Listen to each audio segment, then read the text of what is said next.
আজকে চলে এসেছি তোমাদের ক্লাস 10-এর 26.2 নম্বর চ্যাপ্টারের যে মধ্যমার অঙ্কগুলো আমরা শুরু করেছিলাম সেই অঙ্কের আজকে পরবর্তী ভিডিও নিয়ে। এর আগের দুটো ভিডিওতে আমরা এই চ্যাপ্টারে কিছুটা অঙ্ক কমপ্লিট করেছিলাম। আজকের ভিডিওতে তারপর থেকে অঙ্কগুলো আমরা শুরু করব। যারা আগের ভিডিওগুলো দেখোনি তারা আগের ভিডিওগুলো দেখো এবং অঙ্কগুলো কমপ্লিট করে নাও। তোমরা এই চ্যাপ্টারে আরও 26.1 নম্বরের সমস্ত অঙ্ক পেয়ে যাবে, সেগুলোও তোমরা করে নিতে পারো। এছাড়াও অন্যান্য যে সমস্ত অঙ্কগুলো ক্লাস 10-এর আছে কিছু কিছু ভিডিও তোমরা এখানে পেয়ে যাবে। তোমাদের কাছে আরও একটা অনুরোধ, যারা নিয়মিত এই চ্যানেলটা দেখছো, তোমাদের যদি ভালো লাগে চ্যানেলটা সাবস্ক্রাইব করো এবং বন্ধুদের মধ্যে একটু শেয়ার করে জানিয়ে দাও। আজকের ভিডিওর প্রথম অঙ্ক শুরু করছি। আজকের ভিডিওর প্রথম যে অঙ্কটা সেটা হচ্ছে 8 নম্বর অঙ্ক। মধ্যমা নির্ণয় করতে হবে। এই যে টিফিন খরচ, এটা শ্রেণী আকারে দেওয়া আছে, 35 থেকে 40, 40 থেকে 45 এই ধরনের। এর আগের ভিডিওতে আমরা করেছিলাম, সেগুলো হচ্ছে কি সিঙ্গেল একটা সংখ্যা ছিল, যে 10, 12, 13, 14 এরকম কোনো সংখ্যা ছিল, সেই চলরাশির মধ্যমা বের করতে হয়েছিল। আজকের অঙ্কের আমাদের কি দেওয়া আছে, এটা শ্রেণী আকারে দেওয়া আছে। তাহলে শ্রেণী আকারে দেওয়া থাকলে এই তথ্যের কিভাবে মধ্যমা বের করতে হয় তোমরা একটু ভালো করে দেখে নাও।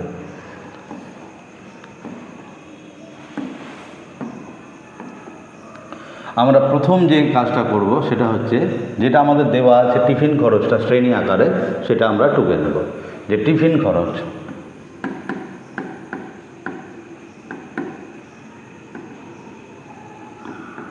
আমরা সেই টিফিন খরচটাকেই এখানে কি লিখব, শ্রেণী সীমানা।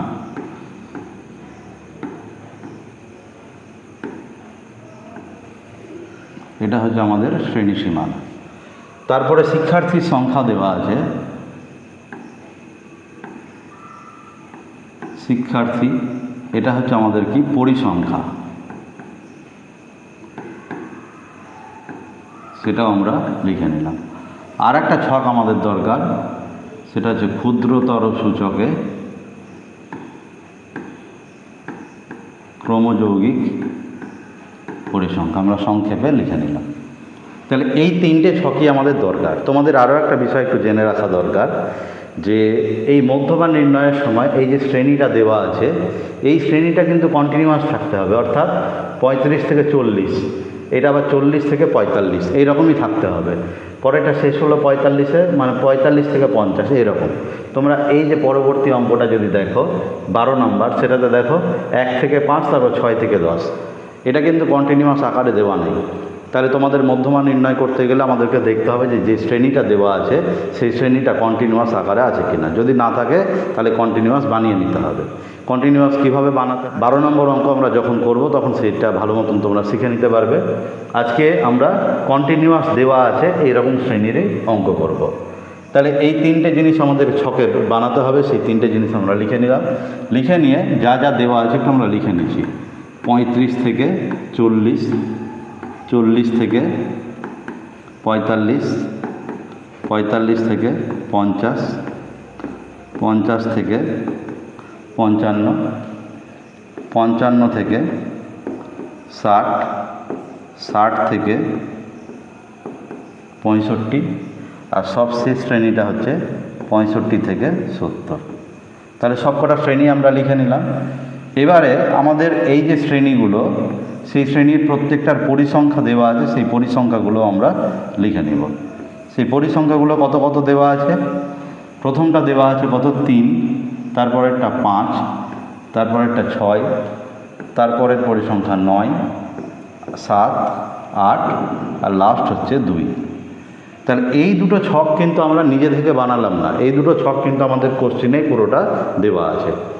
এবারে আমাদেরকে এই ক্ষুদ্রতর সূচকে ক্রমযৌগিক পরিসংখ্যা এটা লিখতে হবে।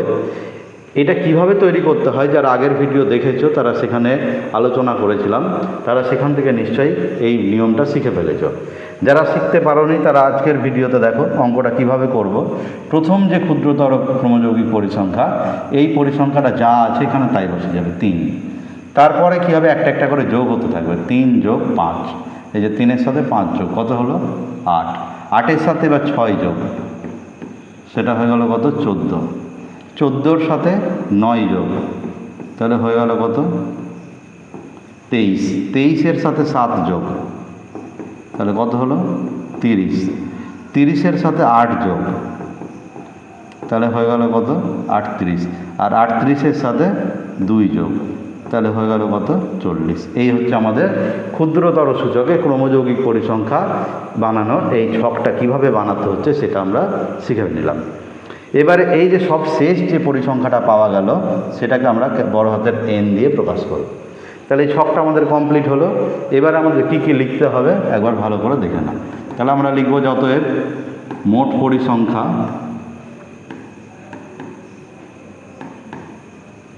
মোট পরিসংখ্যা ক্যাপিটাল N = 40। তাহলে আমাদের এখন দরকার হচ্ছে n/2 এর মান। তাহলে n/2 এর মান কত 20। কেন দরকার? আমাদের এখান থেকে একটা মধ্যমা শ্রেণী খুঁজে বের করতে হবে। মধ্যমা শ্রেণীটা কত হবে সেটা জানার জন্য আমাদের n/2 এর মানটা দরকার। n/2 এর মান কত হলো 20। এবার আমাকে একটা জিনিস দেখতে হবে যে এই যে ক্রমযৌগিক পরিসংখ্যার যে ছকটা, সেই ছকের মধ্যে আমার n/2 এর মান যত বেরোলো এর থেকে বড় সংখ্যা কত আছে। তাহলে এখানে দেখছি 3, 8, 14, 23, তার মানে এই যে 23 হচ্ছে আমার এই 20-এর ঠিক বেশি মানে 20-এর বেশি তো সংখ্যা ক্রমযৌগিক পরিসংখ্যা 23 আছে, 30 আছে, 38 আছে, 40 আছে, যেটা সবাই হচ্ছে 20-এর থেকে বেশি। কিন্তু আমাদের সূত্রতে লেখা থাকবে যে ঠিক বেশি ক্রমযৌগিক পরিসংখ্যা।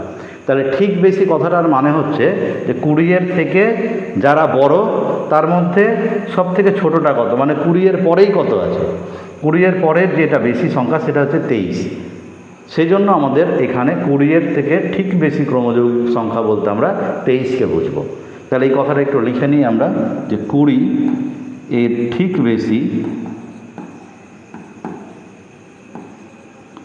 বেশি ক্রমযৌগিক পরিসংখ্যা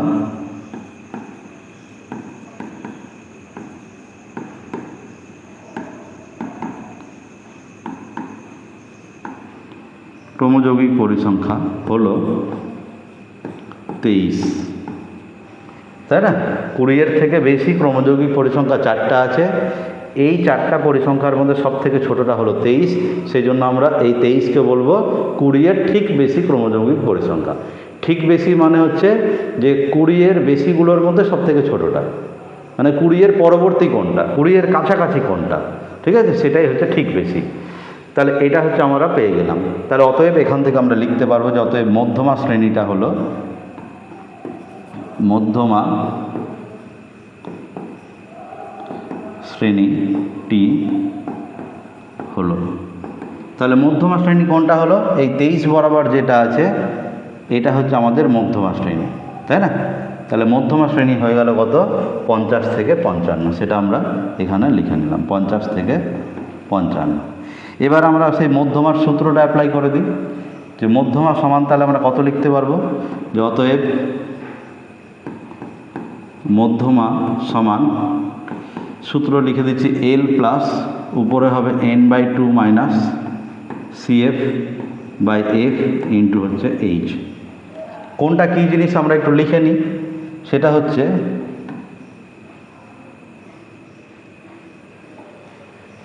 আমরা এখানে একটু লিখে নিব, ঠিক আছে?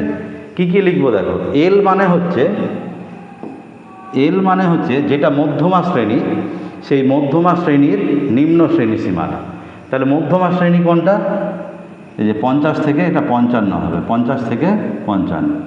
তাহলে এই মধ্যমা শ্রেণীর নিম্ন শ্রেণী সীমানা মানে প্রথমে কত আছে এটাকে বলা হয় নিম্ন শ্রেণী সীমানা, আর এটাকে বলা হয় উচ্চ শ্রেণী সীমানা বা ঊর্ধ্ব শ্রেণী সীমানা। তাহলে নিম্ন শ্রেণী সীমানা কত দেওয়া আছে 50।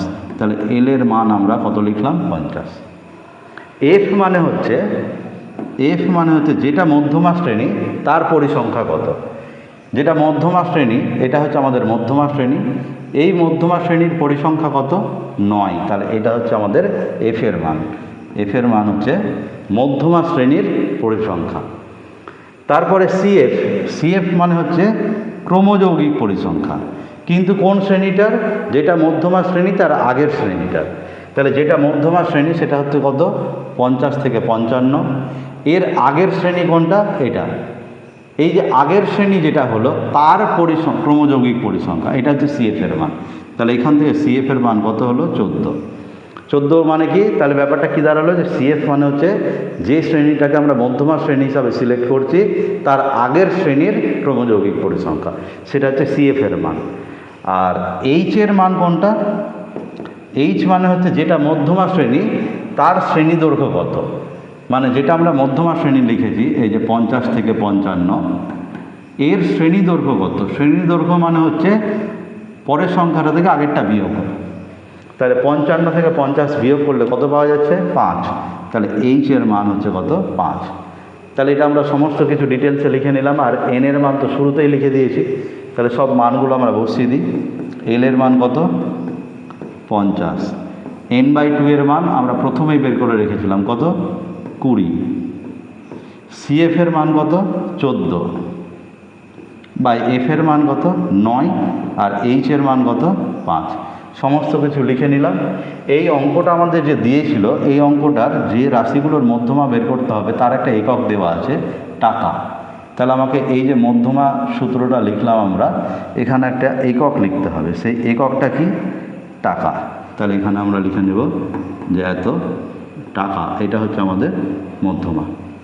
ঠিক আছে, তাহলে সূত্রটা আমরা কমপ্লিট, মানে ক্যালকুলেশনটা কমপ্লিট করি। এটা হবে 50 প্লাস হচ্ছে 20 থেকে 14 বাদ দিলে 6/9 গুণিত 5। কাটাকাটি করলে 3 দিয়ে উপরে 2, নিচে হবে 3। তাহলে এটা হয়ে গেল কত? 50 প্লাস 5 দুগুণে 10/3। তাহলে এত টাকা, এত টাকা। তাহলে এটা হলো 50 প্লাস 10কে 3 দিয়ে ভাগ করলে হবে 3.33 ব্র্যাকেটে প্রায় এত টাকা। তার মানে আমাদের অ্যান্সারটা হয়ে গেল কত? 53.33 টাকা, ব্র্যাকেটে আমরা প্রায় লিখব। কারণ 10কে 3 দিয়ে ভাগ করলে যে 3.33 পাওয়া যাচ্ছে, এটা কিন্তু অ্যাকচুয়াল ভ্যালু না, এটা আসন্ন মানের ভ্যালু। সেই জন্য আমরা ব্র্যাকেটে প্রায় কথাটা লিখব। তাহলে এই যে তথ্যটা আমাদের দেওয়া ছিল তার আমরা মধ্যমাটা বের করে নিতে পারলাম। তাহলে এই অঙ্কতে আমাদের মেন যেটা শিখতে হচ্ছে সেটা হচ্ছে ছকটা কীভাবে তৈরি করতে হচ্ছে, আর সূত্রতে যে রাশিগুলো ব্যবহার করেছি সেই প্রত্যেকটা রাশির মান কী, মানে মানেটা কী। যেমন এই অঙ্কের ক্ষেত্রে এল মানে কি বললাম, যেটাকে মধ্যমা শ্রেণী আমরা দেখলাম, সেই মধ্যমা শ্রেণীর নিম্ন শ্রেণী সীমানা। এফ মানে কি দেখলাম, যেটা মধ্যমা শ্রেণী তার পরিসংখ্যা। সিএফ মানে কোনটা, যেটা মধ্যমা শ্রেণী তার আগের শ্রেণীর ক্রমযৌগিক পরিসংখ্যা। আর এইচ মানে হচ্ছে যেটা মধ্যমা শ্রেণী তার শ্রেণী দৈর্ঘ্য। আর মধ্যমা শ্রেণীটা কীভাবে খুঁজে বের করতে হচ্ছে, মোট পরিসংখ্যা যেটা এন এর ভ্যালু পেয়েছিলাম তাকে 2 দিয়ে ভাগ করতে হচ্ছে। 2 দিয়ে ভাগ করে যে সংখ্যাটা পাওয়া গেল তার থেকে ঠিক বেশি ক্রমযৌগিক পরিসংখ্যা কত সেটা দেখে নিয়েই আমরা মধ্যমা শ্রেণীটা খুঁজে বের করে নিতে পারছি। তাহলে এই হচ্ছে আমাদের, যদি শ্রেণী আকারে দেওয়া থাকে তবে সেই শ্রেণী আকারে দেওয়া থাকা তথ্যের কিভাবে মধ্যমা বের করতে হচ্ছে তার নিয়ম।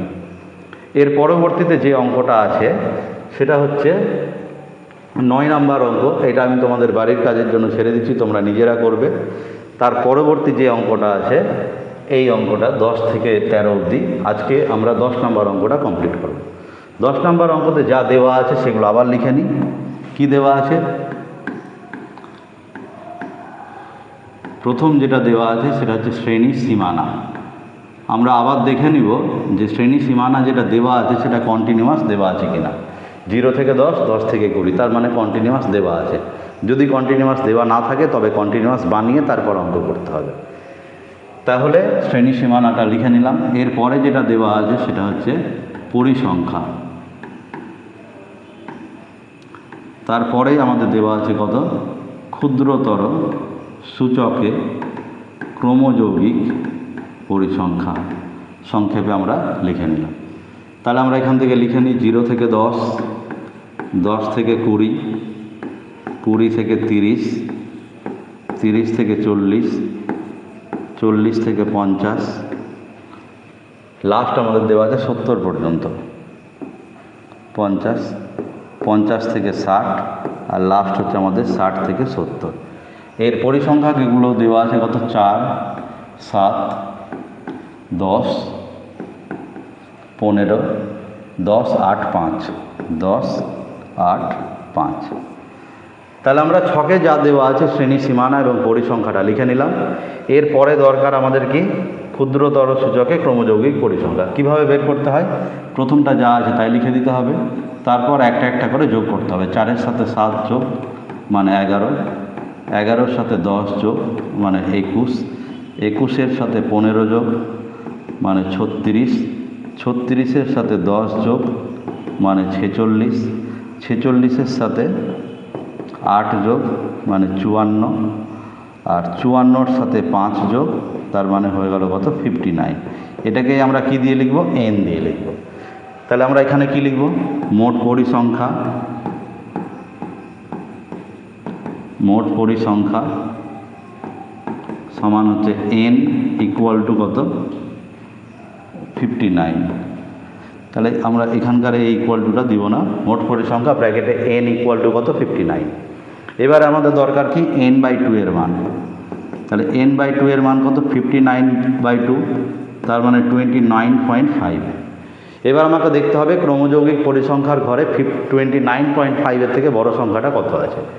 তাহলে 29.5-এর থেকে বড় সংখ্যা তো 36, 46, 54, 59 সবাই আছে। এর মধ্যে ঠিক বেশি বলতে আমরা কাছাকাছি সংখ্যাটা, অর্থাৎ 29.5-এর ঠিক বেশি ক্রমযৌগিক পরিসংখ্যা হলো কত? 36। তাহলে সেই কথাটা আমরা লিখে নেব যে 29.5 এর ঠিক বেশি ক্রমযৌগিক পরিসংখ্যা সমান সমান কত? 36। তাহলে আমরা 36 যেই পেয়ে গেলাম, তাহলে আমরা এখান থেকে বলতে পারবো যে আমাদের মধ্যমা শ্রেণী হলো কোনটা? এটা, এটা হচ্ছে আমাদের কি? মধ্যমা শ্রেণী। তাহলে অতএব মধ্যমা শ্রেণী,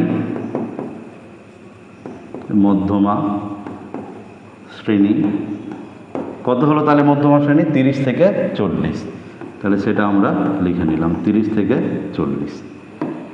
এরপরে হচ্ছে আমরা যেটা করব সেটা হচ্ছে সূত্রটা এখানে লিখে নিব। তাহলে অতএব মধ্যমা, মধ্যমা সমান কি? l প্লাস উপরে হচ্ছে n/2 minus CF/f into h। কোনটা কী জিনিস? l মানে হচ্ছে মধ্যমা শ্রেণীর নিম্ন শ্রেণী সীমানা। তাহলে মধ্যমা শ্রেণী কোনটা? এটা। এর নিম্ন শ্রেণী সীমানা কত? 30। এর পরবর্তী হচ্ছে f এর মান, মানে যেটা মধ্যমা শ্রেণী তার পরিসংখ্যা কত।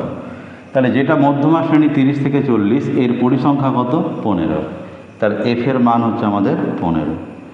CF এর মান কোনটা?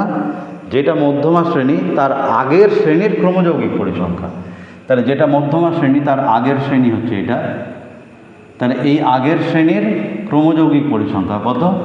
36-এর উপরে যে ক্রমযৌগিক পরিসংখ্যাটা আছে সেটা হচ্ছে 21। তাহলে যেটা মধ্যমা শ্রেণী তার আগের শ্রেণীর ক্রমযৌগিক পরিসংখ্যা হলো কত? 21। তাহলে CF এর মান হচ্ছে 21। আর H এর মান কত? যেটা মধ্যমা শ্রেণী তার শ্রেণী দৈর্ঘ্য, যেটা মধ্যমা শ্রেণী সেটা হলো এটা, এর শ্রেণী দৈর্ঘ্য। শ্রেণী দৈর্ঘ্য মানে কি? 30 থেকে 40, এই গ্যাপটা কত? অর্থাৎ 40 থেকে 30 বিয়োগ করলে আমরা শ্রেণী দৈর্ঘ্যটা পেয়ে যাব কত? 10। তাহলে এই সমস্ত মানগুলো এবার লিখে নেব। আর n/2 এর মান কত সেটা তো আমরা শুরুতেই লিখে নিয়েছি, তাহলে প্রত্যেকটা আমরা লিখে নিচ্ছি। l এর মান কত? 30 প্লাস n/2 এর মান কত? 29.5 মাইনাস CF এর মান কত? 21 বাই f এর মান কত? 15 আর h এর মান কত? 10। আমাদের এই যে শ্রেণী দিয়ে অঙ্কটা ছিল, এই অঙ্কের কোনো একক দেওয়া ছিল না, তাহলে এর জন্য আমাকে এখানে পাশে কোনো একক লেখার প্রয়োজন নেই। যদি একক থাকে তাহলে এককটা অবশ্যই লিখতে হবে। তাহলে এখান থেকে আমরা পাবো 30 প্লাস 29 থেকে 21 বাদ দিয়ে দিলে কত হবে? 8.5। 8.5 বাই হচ্ছে 15 ইন্টু কত? 10। যদি আমরা 5 দিয়ে কাটি তাহলে উপরে হবে 2, নিচে হবে 3।